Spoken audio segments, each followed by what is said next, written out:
Meron ka ba ng mga life skills na ito? These life skills can actually prepare you as a Filipino immigrant to the United States. So, tingnan natin yung 20 basic life skills. Ang una, English language proficiency. Napaka-importante. Ang Amerika, ang primary mode of communication is English. Pero marami pang ibang like Spanish and other major languages. Pero kung English speaker ka, more than likely magsasurvive ka sa pang-araw-araw na daloy ng buhay. Ang pangalawa ay cultural awareness. So, advocacy ko personally na magkaroon tayo ng cultural awareness bago tayo pumunta sa Amerika. The United States is a diverse country with rich culture. Importante na kahit mga Pilipino tayo, maging aware tayo na may certain American culture and customs na dapat na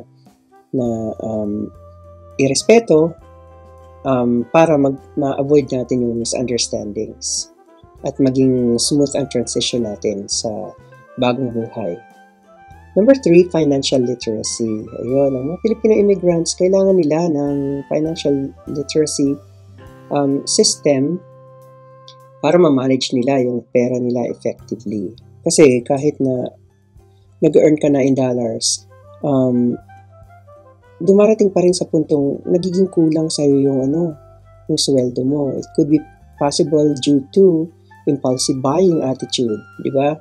So, kailangan natin ng financial literacy system bago man lang tumapak ng Amerika. Number 4, job search skills. Dapat marunong tayong maghanap. Alam natin kung saan maghahanap ng trabaho. Ang trabaho, napakarami. Pero hindi ang trabaho ang pupunta sa'yo. You have to look for it, for the right job. Another one is transportation. So, complex ang transportation system sa Amerika. May mga areas na kailangan mo talagang mag-drive.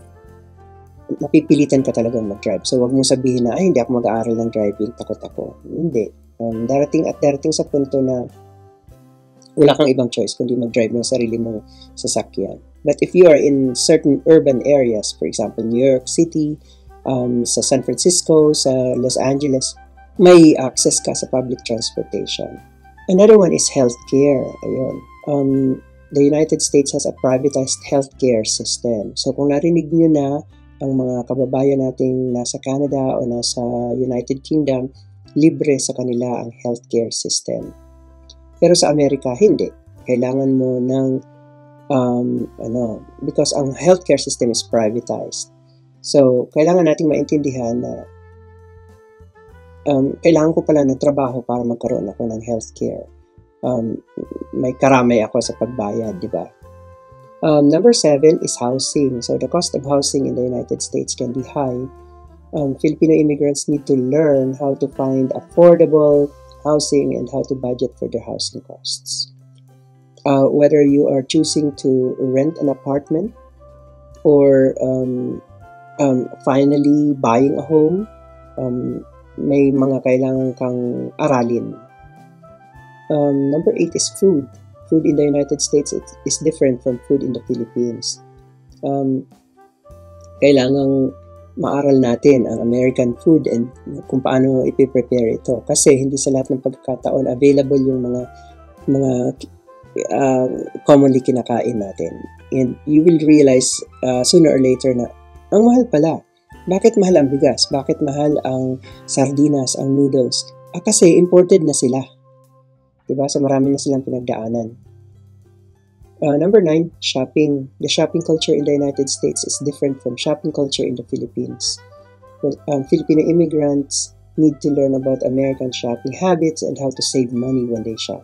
Number 10 is laws and regulations. So, ang US may complex legal system. So, kailangan nating kahit pa paano maging familiar sa legal system nila.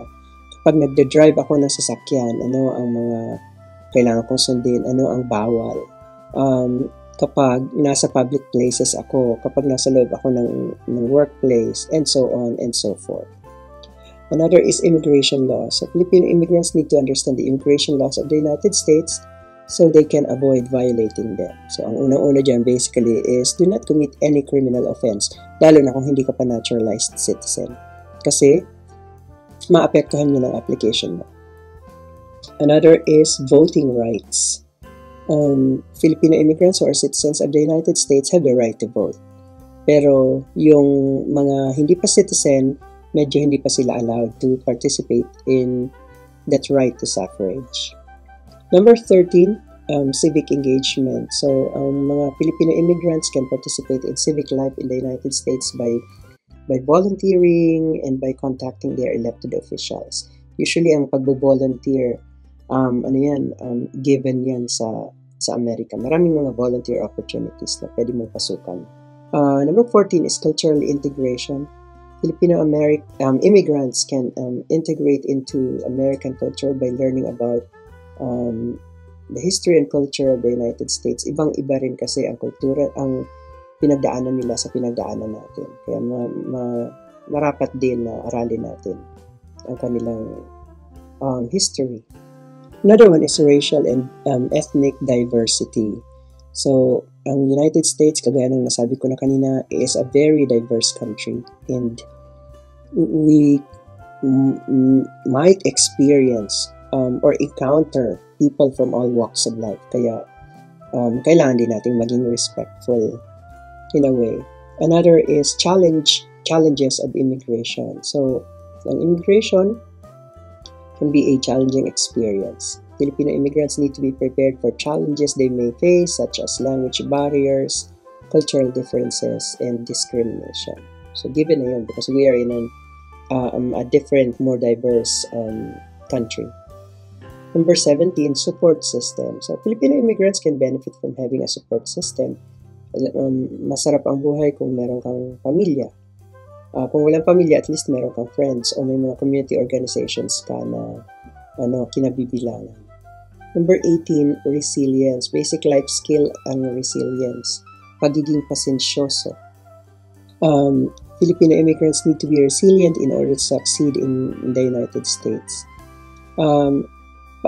Yung pang-19 is hope.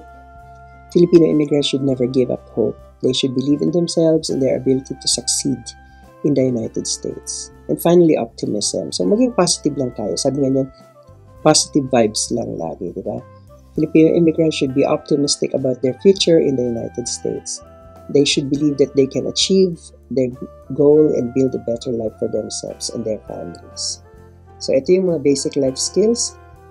Kung kulang pa tayo dyan, aralin natin yan kasi malaking tulong yan sa transition natin sa bagong buhay sa Amerika.